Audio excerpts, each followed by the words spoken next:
going weird with this thing. Okay, never mind. Now we're happy. Oh, we'll start over. Thank you. Humor is tricky.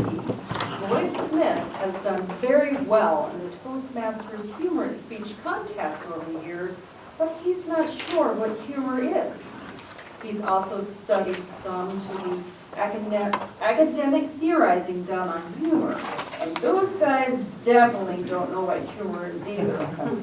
However, one thing is clear. Humor and comedy aren't at all the same thing.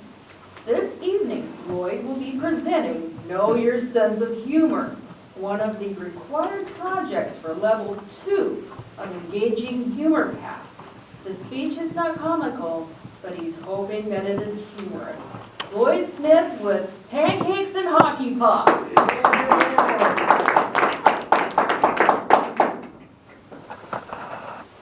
When I came to Eastmont High School in the fall of 1970 for my first teaching job, the school was very unusual. There was a required one-semester public speaking class, required for graduation. We were the only school in the state that had that class at that point. Most of the kids took it as sophomores. We even had a book, a textbook that was out of print, but it reminded me a lot of the Competent Communication Manual. Started off with the equivalent of an icebreaker, and the first speech, the first real speech after that, was a demonstration speech. Now, you might think a demonstration speech is more complicated, but it actually has a lot of advantages for a beginning speaker.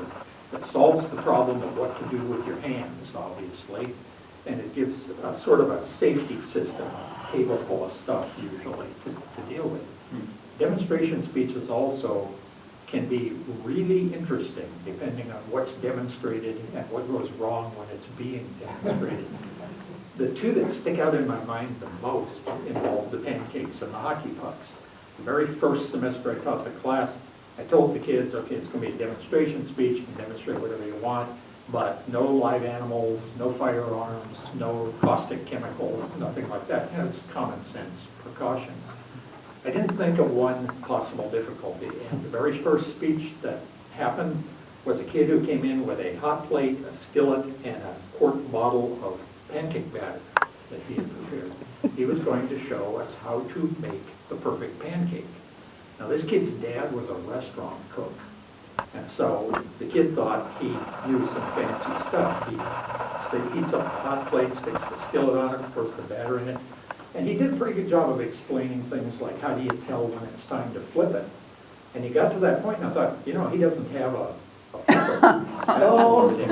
And that's because he had no intention of using it.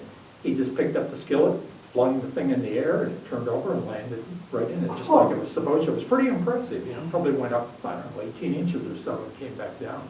And everybody oohed and awed. It's not that easy to do, by the way. You ought to try it if you think that's a simple thing to do. And he was so impressed with himself that he decided to flip it again, only this time he flipped it pretty high. The ceiling in the school was about as high as this ceiling, but it was covered with some sort of fibery board stuff that I guess was supposed to be sound deadening, and the pancake stuck. Oh, no. You know, he's holding his skillet and looking up, and all of us are looking up, and I assumed they would just fall down. It didn't. Well, demonstration over. Time to move along.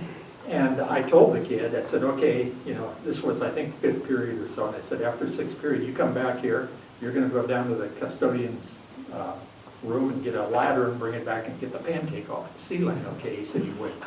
Well, I forgot about it. And the next morning, 2nd period, I'm talking about something or other, and all of a sudden, a pancake drops off the ceiling. And I stopped and looked, and the kid sitting at the desk right in front of me stopped and looked, and he looked up at me and said, now there's something you don't see every day. And that was true.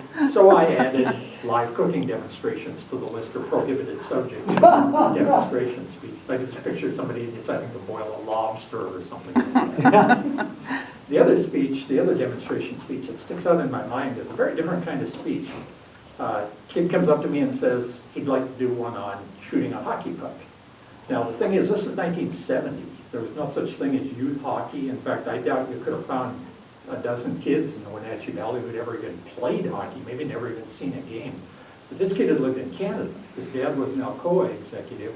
He'd been living up there for like 6 or 7 years while his dad managed the plant.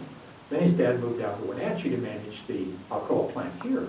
So here's this kid who'd grown up playing hockey, kind of a lonely thing for for a guy in this area.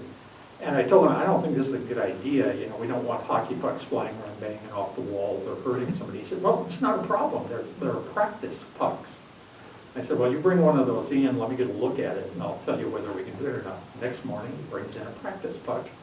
And it looked just like a regular hockey puck, but it was made out of really dense foam rubber instead of rock hard rubber like a real hockey puck. And I took it over and found an inconspicuous spot and whacked it on the wall a couple times. It didn't create any damage, so I told him, sure, go ahead.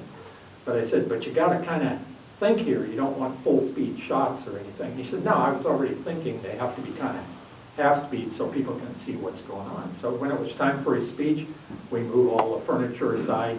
He gets his hockey stick and he explains the basic technique. There are a couple of different shots, and he does a few kind of strokes through a few of them, and the puck goes up. And then he said, now, the trick is that you've got a goalie defending the goal, and so is there somebody willing to volunteer?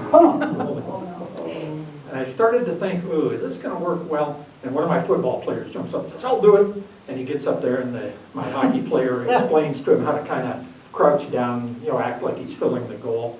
And he starts flipping the puck at this kid. He was, you know, kind of like a knife thrower. One would hit here, and then one would hit here, whatever. And he's explaining now in the game, the idea is to, you know, is to get into the goal. And my football player got to where he was swatting the pucks aside, you know, which he could do because they weren't moving really fast. And he speaks up and says, I don't see what the big deal is. Why do they have to wear all those pads? So my hockey player draws his stick back, and I'm thinking, uh-oh, and he zips one. I mean, that puck took off like a rocket and hit the football player right in the forehead. You know, and there's this thump bang, you know, it hits his head, and his head bounces off the wall. And he says, whoa, I still don't think it's that bad. And the hockey player says, the next one is going to be a lot lower. And that's when I stood up and said, I think we've probably seen enough of this. So I added live sports demonstrations like hockey and baseball pitching and whatnot to my list. The point of this is, you see a lot of really strange stuff if you teach high school kids. You hear even stranger stuff. But the simplest assignments can be turned into something not only extremely entertaining, but potentially hazardous too. I'm happy to say nobody ever died during one of the demonstration speeches I assigned. Have a good night.